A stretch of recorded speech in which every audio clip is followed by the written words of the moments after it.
নমস্কার, আপনারা দেখছেন HR নিউজ 24, সত্যের লক্ষ্যে মানুষের পাশে। রবিবার দিন দুপুরে মালদা জেলা হরিশ্চন্দ্রপুর 2 নম্বর ব্লকের সাতলিচক অঞ্চল তৃণমূল কংগ্রেসের উদ্যোগে সাতলিচক তালগ্রাম হাটে শুরু হলো সাতলিচক অঞ্চল সুপার কাপ 2024। এদিন জাতীয় সঙ্গীত ও এলাকায় প্রয়াত বিশিষ্ট ব্যক্তিদের স্মরণে নিরাপত্তা পালনের মাধ্যমে ফুটবল খেলার শুভ উদ্বোধন করা হয়। ফুটবল টুর্নামেন্টে প্রথম দিনে খেলার আদিবাসী ক্লাব একাদশ বনাম ফ্রেন্ডস ইউনিট একাদশ খেলা হয়। খেলায় দুই দলই 2টি করে গোল করে, তবে ব্যাক পেনাল্টিতে জয়ী হয় ফ্রেন্ডস ইউনিট একাদশ। এদিনে সুপার কাপ উদ্বোধনী খেলাতে দর্শক ছিল চোখে পড়ার মতো। এদিন অনুষ্ঠানে উপস্থিত ছিলেন মালদা জেলা পরিষদের সদস্য তথা ফুটবল টুর্নামেন্টের পৃষ্ঠপোষক বুলবুল খান, জেলা পরিষদের সদস্য জহির উদ্দিন বাবুর, সাদলিচক অঞ্চল তৃণমূল কংগ্রেসের সভাপতি সেলিম জাহাঙ্গীর, বিশিষ্ট সমাজসেবী জম্মু রহমান, তবারক হোসেন, প্রধান ফিরোজ আলম সহ বিশিষ্টজনেরা।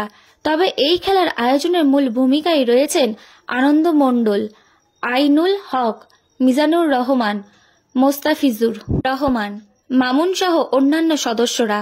এদিনে বিশেষ আকর্ষণ ছিল দর্শকদের মধ্যে বিনামূল্যে টিকিট বিতরণ, আর সেই টিকিটের খেলার মধ্যে দিয়ে একজন পাবেন সাইকেল। এই খেলায় জয়ী আব্দুল আলিমকে একটি সাইকেল তুলে দেওয়া হয়। এদিন খেলাতে উপস্থিত হয়ে মালদা জেলা পরিষদের সদস্য তথা ফুটবল টুর্নামেন্টের পৃষ্ঠপোষক বুলবুল খান বলেন, প্রতি বছরের ন্যায় এই বছরও সাতলিচক অঞ্চল তৃণমূল কংগ্রেসের উদ্যোগে ফুটবল খেলার আয়োজন করা হয়।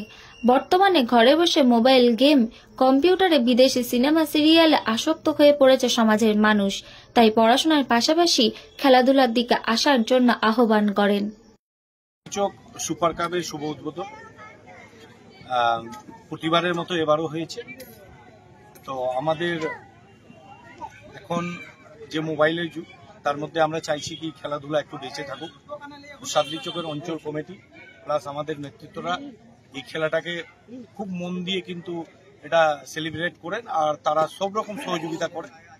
আর সাতলিচক স্পন্সর কমিটি তারাও স্কুল থেকে আমাদের সহযোগিতা করে বলেই এই খেলাটা আমরা করতে সম্ভব হয়েছে। এবার খুব ভালো টিম এসছে, আর আমাদের পাবলিকের এখানে প্রচন্ড সারা। সাতলিচক ফুটবল প্রেমী অঞ্চল, সেই ফুটবল প্রেমী মাঠে আমরা দেখতে পাচ্ছি। প্রতিদিন সাইকেলের একটা করে ব্যবস্থা হয়েছে লটারির মাধ্যমে। তার সঙ্গে আমাদের এখানে কালচারাল প্রোগ্রাম থেকে স্টার্ট হয়েছে। এরকম ফাইনালের দিন বস্ত্র বিতরণ আছে, শীত বস্ত্র বিতরণ। বুলবুল খান, আমি জেলা পরিষদ সদস্য।